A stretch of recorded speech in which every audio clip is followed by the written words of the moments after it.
Le plus beau cadeau de Noël. Si je devais parcourir les pages de ma vie, je ne pourrais m'empêcher de ressentir une vague de déception qui a souvent obscurci mon chemin. Les chapitres de mes relations amoureuses se sont trop souvent conclus par des ruptures douloureuses et des trahisons déchirantes. Dans ces moments sombres, je me percevais comme une perdante, incapable de trouver le succès dans ma vie. Pourtant, au milieu de ce désarroi, une lueur d'espoir a émergé de manière inattendue. C'est à travers une expérience particulière que j'ai découvert une source de rédemption, une lueur de lumière dans les ténèbres de ma vie.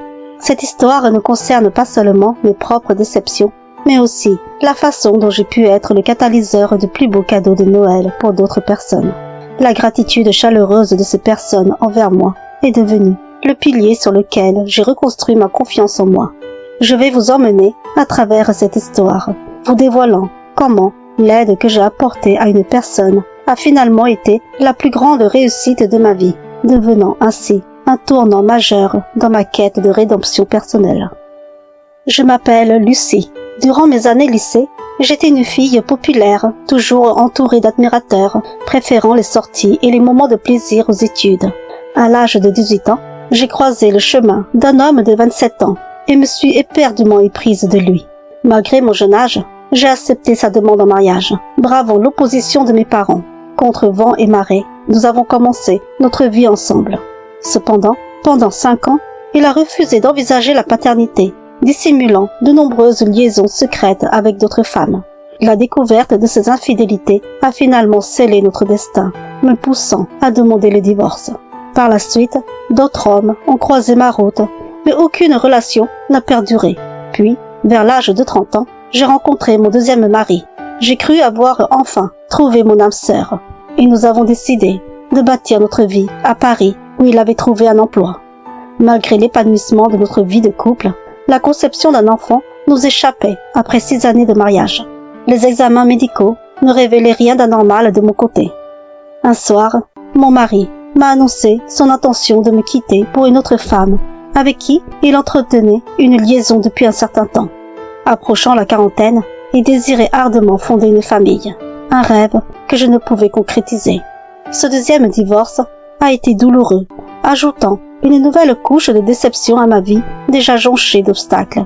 Que ce soit en amour ou dans ma carrière, ayant quitté l'école après le lycée pour me marier, j'ai passé ma vie à travailler en usine. Chaque étape semblait n'être qu'une série d'échecs. Après ce nouveau divorce, démunie financièrement, j'ai dû retourner vivre temporairement chez mes parents en province, plongée dans un océan de désillusions qui semblait ne jamais se tarir. Après avoir rapidement trouvé un emploi en usine, mon principal objectif était clair, réunir suffisamment d'argent pour m'offrir un logement. L'idée de vivre chez mes parents ne m'enthousiasmait guère, et l'indépendance devenait mon aspiration la plus profonde. Les jours s'égrenaient dans une routine monotone entre le travail et le retour chez moi. Bien que j'ai renoué avec mes anciens amis, l'envie de sortir et de m'amuser avait disparu de mon quotidien. Un jour, dans l'enceinte de l'usine, mon chef s'approcha de moi avec une question délicate, me demandant si j'étais célibataire. La gêne transparaissant dans mes yeux, il s'empressa de me rassurer, précisant qu'il n'avait aucun intérêt romantique, étant déjà marié. Cependant, il avait observé ma facilité à converser avec tout le monde et souhaitait me faire une proposition intrigante. Il m'expliqua que son neveu, sur le point d'atteindre la quarantaine, n'avait jamais eu de relation amoureuse et éprouvait une peur démesurée envers les femmes. La simple proximité d'une femme le paralysait à tel point qu'à 40 ans, il demeurait célibataire, vivant toujours chez ses parents. La famille était désespérée. Leur unique fils tardait à fonder sa propre famille, tandis que ses parents vieillissaient, aspirant à des petits-enfants. La proposition de mon chef était claire, enseigner à ce célibataire endurci les subtilités de la vie avec une femme, l'aider à comprendre comment se comporter et aimer. En échange, sa famille s'engageait à verser une somme de 1 000 €. Face à cette proposition inattendue, une perplexité envahissante me saisit. Mon chef me pressa de prendre le temps de réfléchir avant de lui donner ma réponse, laissant planer dans l'air une incertitude teintée d'opportunités et de questionnements personnels. Après de profondes réflexions, au cours des jours suivants, j'ai pris la décision d'accepter. Un besoin urgent d'argent avait certainement motivé ma décision. Mais j'exigeais également de rencontrer les parents de ce jeune homme et de formaliser notre arrangement à travers un contrat. Je ne voulais en aucun cas être la victime d'une quelconque duperie. Un rendez-vous fut donc fixé dans un petit café où les parents, empreints d'une amabilité sincère, m'exprimèrent immédiatement leur gratitude pour mon engagement. Nous nous sommes attablés pour discuter des termes du contrat, convenant que la somme de 1 000 € me serait versée, accompagnée de la prise en charge de toutes les dépenses lors de nos sorties. De plus, si jamais par miracle, leur fils parvenait à changer et à trouver enfin l'amour, je recevrais un supplément de 1 000 €. Une fois les conditions établies, nous avons scellé notre accord. Les parents m'ont assuré qu'ils parleraient de moi à leur fils, lui décrivant une jeune femme souhaitant le connaître, et l'encourageraient à faire une balade avec moi pour faire plus ample connaissance. Cette conclusion marqua le début d'une aventure inattendue, teintée d'émotions mêlées d'appréhension et de curiosité quant à ce qui m'attendait dans les jours à venir. Le week-end tant attendu arriva enfin, où je devais retrouver Mathieu pour une balade. Je me suis garée devant leur maison, et les parents sont apparus accompagnés de leur fils. Mathieu semblait tout à fait ordinaire, voire bien bâti, avec une apparence plutôt plaisante. Une question traversa alors mon esprit. Comment un homme de son allure n'avait-il jamais connu l'amour jusqu'à ses 40 ans?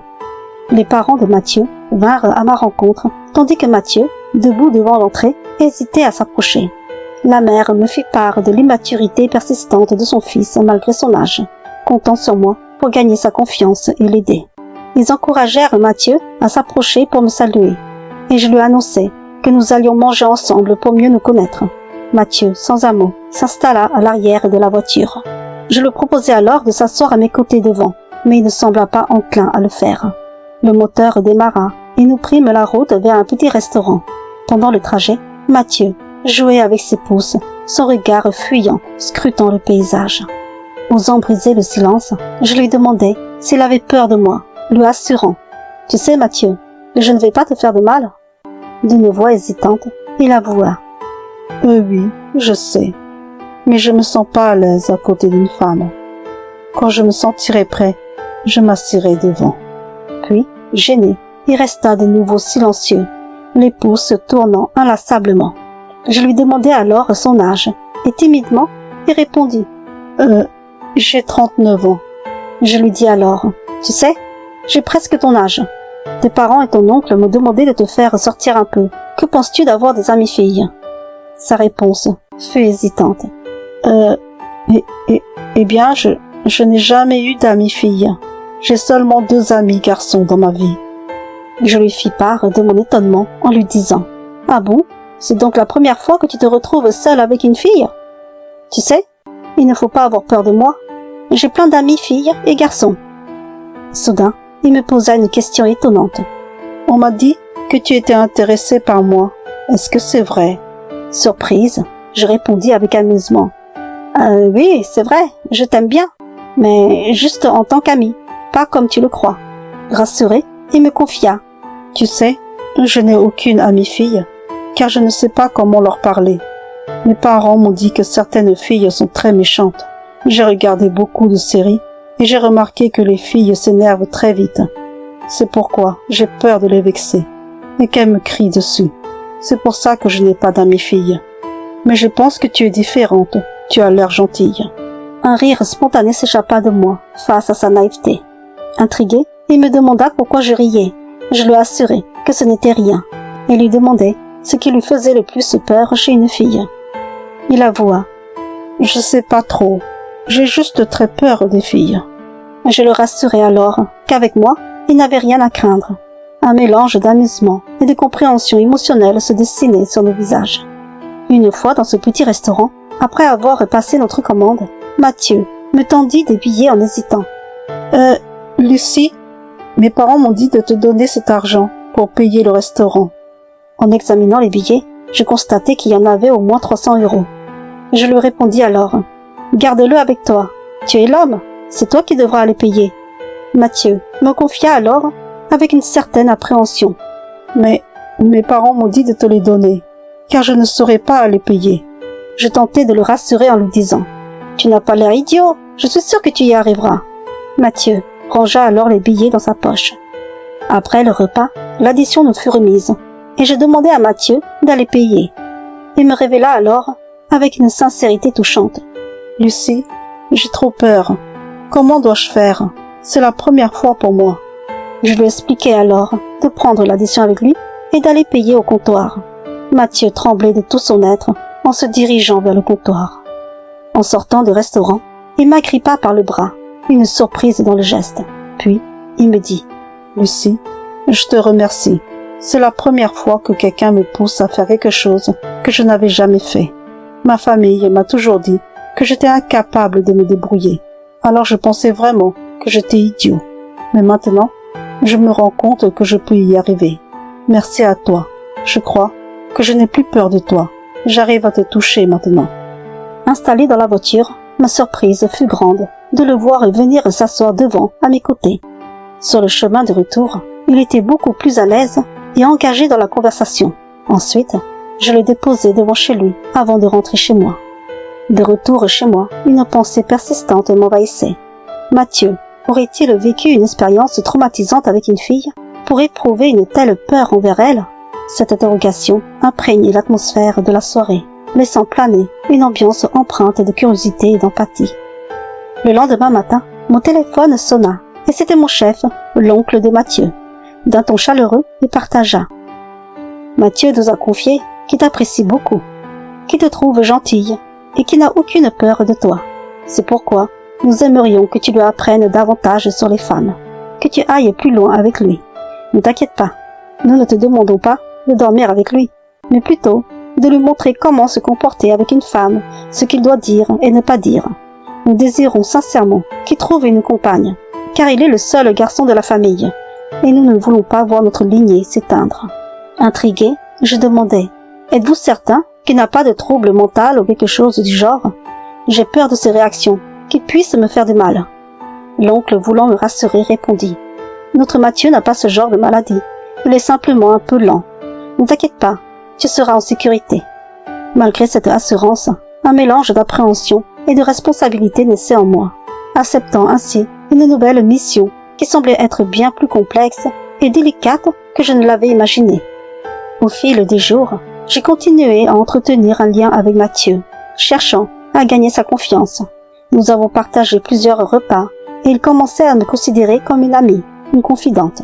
Lors d'un week-end, je lui ai proposé une petite escapade au bord de la mer et il accepta avec enthousiasme. Cependant, lors de notre trajet vers la mer, une étrange tension s'empara soudainement de Mathieu, le faisant trembler comme une feuille. Inquiète, je me suis arrêtée sur le bas-côté de la route et lui ai demandé si tout allait bien. Il a demandé à sortir prendre l'air et nous nous sommes dirigés vers le bord du fleuve qui longeait la route. Dans le silence, Mathieu contemplait la rivière. Dans une tentative de détendre l'atmosphère, je lui ai demandé d'un ton ludique. « Dis-moi Mathieu, est-ce que tu m'aimes bien ?» Il m'a révélé qu'il m'appréciait beaucoup. Alors, je lui ai demandé de me donner une note de 0 à 10. Sans hésiter, il m'a répondu 2. Sur le ton de la plaisanterie, j'ai réagi en lui disant « Ah bon, si tu me donnes seulement 2, c'est que tu ne m'aimes pas beaucoup alors ?» Il a répliqué en expliquant « Mais tu sais, toutes les autres filles avant toi, je leur donne 0. Donc, c'est toi qui as le plus gros score. » Amusé, je lui ai dit « Tu me donnes seulement 2, c'est très proche de 0. Mais bon, comme c'est moi qui ai le plus gros score, je ne vais pas me vexer. » Par la suite, je lui ai posé la question délicate de savoir s'il envisageait de se marier un jour. C'est à ce moment-là qu'il s'est confié, me révélant un monde d'émotions complexes. « Tu sais, Lucie, il y a cette fille que j'aime. Elle habite près de chez moi. Chaque fois que je passe devant chez elle, je transpire à grosses gouttes. Lorsque je pense à elle, j'ai l'impression que mon cœur va lâcher. Et quand je me projette sur la manière de l'approcher, mon corps se met à trembler. Je suis tétanisée, au point de sentir que je pourrais m'évanouir. Je ne comprends pas pourquoi je suis ainsi. Pourquoi j'ai une telle peur des filles. Tout le monde me traite d'imbécile. Lucie, comment puis-je faire pour que cette fille m'aime ? » Devant cette opportunité d'enseignement, j'ai encouragé Mathieu à imaginer que j'étais cette fille, lui demandant comment il agirait. Il se tortilla les pouces timidement et répondit qu'il ne savait pas. Je lui fis comprendre que s'il avait de réels sentiments pour la fille, il devait d'abord se rapprocher d'elle, ne pas rester à une distance si lointaine. Avec une timidité persistante, il s'approcha davantage. Je lui demandai ensuite de venir encore plus près, de s'installer vraiment à mes côtés. Il s'exécuta avec hésitation et demanda « Et ensuite, je dois faire quoi ?» Je lui conseillai de passer son bras autour de moi. Puis, je lui posai la question délicate s'il avait déjà embrassé une fille. Perplexe, il me demanda « Tu veux dire se toucher les lèvres ?» Je lui confirmai d'un signe de tête.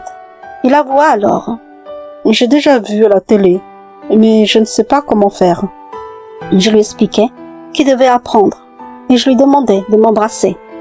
Hésitant, il s'inclina et déposa un baiser sur ma joue. C'est à ce moment que je lui dis que ce n'était pas ainsi, qu'il devait embrasser sur la bouche. Il tenta de nouveau, mais cette fois-ci, sa salive dégoulina, me poussant à le repousser en lui disant « Mathieu, ce n'est pas ainsi que tu dois faire. On dirait que tu es en train de manger une glace. Tu dois y aller doucement. » Il m'assura qu'il avait compris et qu'il regarderait des vidéos pour s'exercer. Ces moments de maladresse, teintés d'une franche innocence, créèrent une atmosphère de complicité et de rire empreint d'une douce compréhension. Mathieu m'avoua ensuite que cette leçon avait considérablement renforcé sa confiance en lui. Curieuse, je lui demandai s'il avait ressenti quelque chose lorsqu'il m'avait embrassé. Sans hésiter, il répliqua « Non, rien, car tu n'es pas très belle. » Sur le coup, cela me vexa, pensant que je me trouvais pas si mal en tant que femme. Interpellée, je lui demandai « Tu dis que je ne suis pas belle, alors quelle note me donnes-tu » Hésitant, il avoua ne pas trop savoir, puis me questionna « Tu veux que je te dise un mensonge ou la vérité? Car si tu veux le mensonge, je te donne 10. Mais si tu veux la vérité, je dirais 2 ou 3. » Je lui suggérai alors de dire la vérité, tout en lui expliquant que parfois, devant une fille, il vaut mieux dire un mensonge pour ne pas la vexer.